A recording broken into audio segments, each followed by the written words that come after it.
देग्लायनि जे मेट्रिक आनजाद 2024-25 दिनैहाय फोसावबाय। दा बेवहाय जोङो अभारअल नुदों जोंनि इउएन एकाडेमिनि रिजाल्टआ गुबुन गुबुन बोसोरफोरखौ नायनायाव देग्लाय एसे खमसिन होननानै जों बुंनांगोन। खारन बोसोरै जोंनि रिजाल्टआ 95%नि गोजौआव थाङोमोन, किन्तु जों देग्लाय 93.89%ल' उथ्रिसारनो हानायखौ जों नुनो मोन्दों। गासै 183 सा फरायसाफोरमोन, बेनि गेजेराव सा 11आ फेल जादों। बेनिफ्राय 83 फरायसाफोरा फार्स्ट डिभिजन मोन्दों आरो 80 जन फरायसाफोरा सेकेन्ड डिभिजन आरो थार्डआव मोन्दों 9 फरायसाफोरा।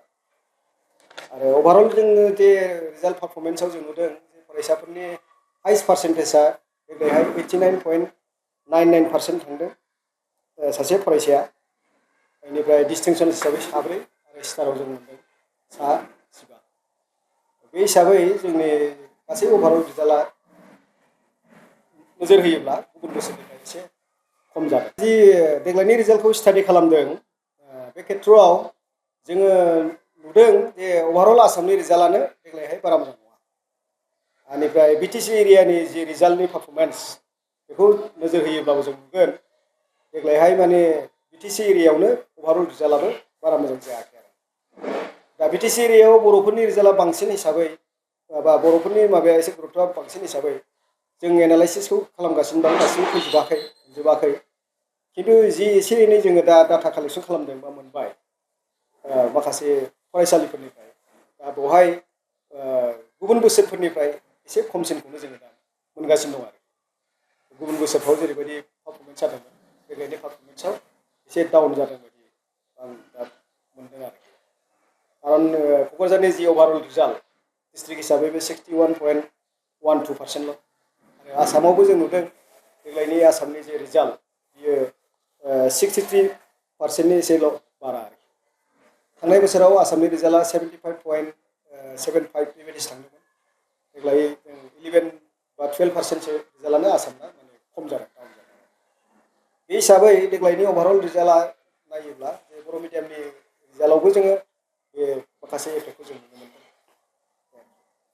नोंथाङा जेरैबायदि बुंदों जे बे खेबाव देग्लायनि रिजाल्टआव एसे खम जादों होननानै बुंदों, मा जाहोननि थाखाय जादों होननानै सानो? अभारअलनि गेजेराव जों दा बुंनो थांनांगोन फरायसाफोरखौबो जोङो बेवहाय दाय होजोबनो हाया, बा जोंनि जि इडुकेसननि जि मोनथाम कर्नार होनना बुङो गार्जेन, फोरोंगिरि आरो फरायसाफोर आरो। बे खेत्रनिफ्राय आं बाथ्राखौ बुंनो नागिराखै। बाथ्राया फैदों जे एबारनि अभारअल रिजाल्ट माने माबायाव सिगांनि ससियेल मिडियाफ्रावबो बा मिडियाफ्रावबो ओंखारबाय थादों जे एग्जामिनेसन पेटार्ननि चेन्ज जादों। देग्लाय आसामनि एग्जामिनेसन पेटार्नआ चेन्ज जादों। जे थांनाय बोसोराव बिसोरो बानायदोंमोन जे 45%खौ 50%खौ अबजेक्टिभ टाइप होबाय बिसोरो माखासे साबजेक्टआव। आरो बेवहाय दङ जे माखासे टिचार एसेसमेन्ट मार्कबो दङ 10 मार्कनि थाखाय, जायखौ प्रेक्टिकेल होनना बुङो आरो। बेनिफ्राय बाखि 45आ रिटेन गोलाव लिरनाय आरोखि। दा बे सिस्टेमाव थांनाय बोसोराव मा जादोंमोन, बिसोरो खुनु पार्सेन्टेज वाइज केटागरि खालामाखै। किन्तु देग्लायहाय मा खालामदों जे जि 10 मार्कनि बा प्रेक्टिकेलनि एग्जाम दं बेवहायबो 5% फैनांगोन, अर्थात 30% जानांगोन। आरो बेनिफ्राय जि 45 मार्कनि माने 50% बा 45 मार्कआव अबजेक्टिभ टाइप होदों बेवहायबो आलादा रोखोमै पास जानांगोन। आरो बेनिफ्राय रिटेन जि 50% मार्क बा 45 मार्क गोग्लैयो बेवहायबो पास जानांगोन। बे मोनथामबो केटागरियाव पास जाब्लासो बेनि अभारअल रिजाल्टआ पास जागोन। किन्तु गुबुन बोसोरफ्राव बे सिस्टेमखौ खालामाखैमोन। आं सानो देग्लायनि रिजाल्टआव बेखिनियाव एसे थाबथादों नामा बिदि नंदों आरोखि। खारन जोंनि थांनाय जे टेस्ट आनजाद, मेट्रिकनि जि टेस्ट आनजाद, जोंनि माबाया मेट्रिकनि टेस्ट आनजादा रिजाल्टआ गाज्रि नङा।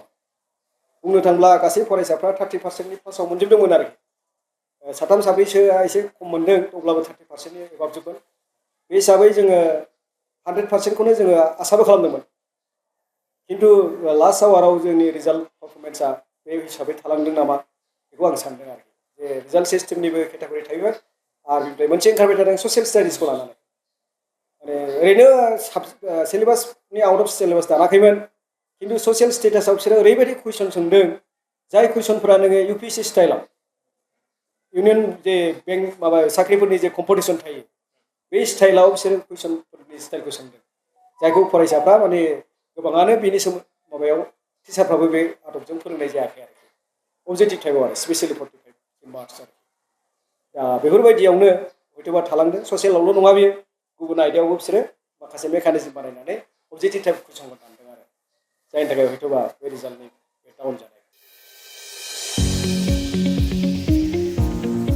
ANM GNM नार्सिं आरो पेरामेडिकेल कर्स लानो गोसो गुदुं सोलोंसाफोरनि थाखाय गोजोनथाव खौरां अदालगुरियाव doctor BR Ambedkar allied health इन्स्टिट्यूटआ नोंथांमोननि थाखाय लानानै फैदों ANM GNM नार्सिं आरो गुबुन गुबुन मेडिकेल कर्सनि मोजां खाबु 2025-26 सोलोंथाइ बोसोरनि थाखाय सोलोंसाफोरनि मुं थिसननाया दासान्दि सोलिगासिनो दं अदालगुरि सहरनि ब्रह्मसेबा आश्रमनि साखाथियाव थानाय doctor BR Ambedkar allied health इन्स्टिट्यूटआव 2025-26 गोदान सोलोंथाइ बोसोरनि थाखाय गाहायै ANM आरो GNM जों लोगोसे गुबुन पेरामेडिकेल कर्सफोरनि थाखाय मुं थिसननाया दासान्दि सोलिगासिनो दं भारत सरकारजों गनायथि होजानाय बे सोलोंथाइ फसंथानाव ANM आरो GNM कर्सजों लोगोसे गुबुन पेरामेडिकेल कर्सफोर फारियै BSS Diploma in Medical Laboratory Technology, BSS Diploma in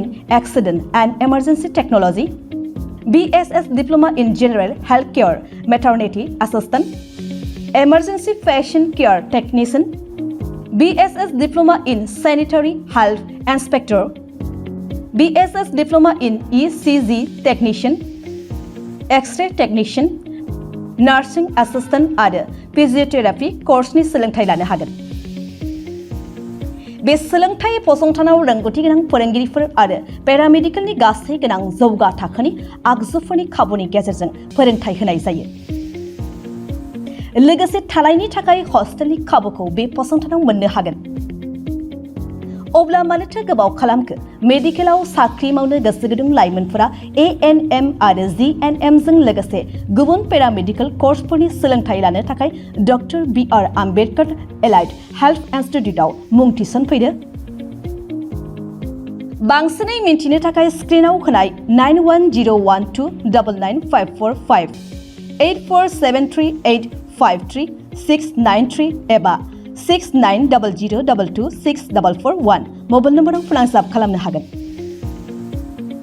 नङाब्ला अदालगुरिनि DC कोर्ट रोड बैग्रिगुरि जोंसार क्लाब PD अफिसनि साखाथियाव थानाय BR आम्बेडकार एलाइड हेल्थ इन्स्टिट्यूटआव फैनानै थोंजों सोलाद लाफैनो हागोन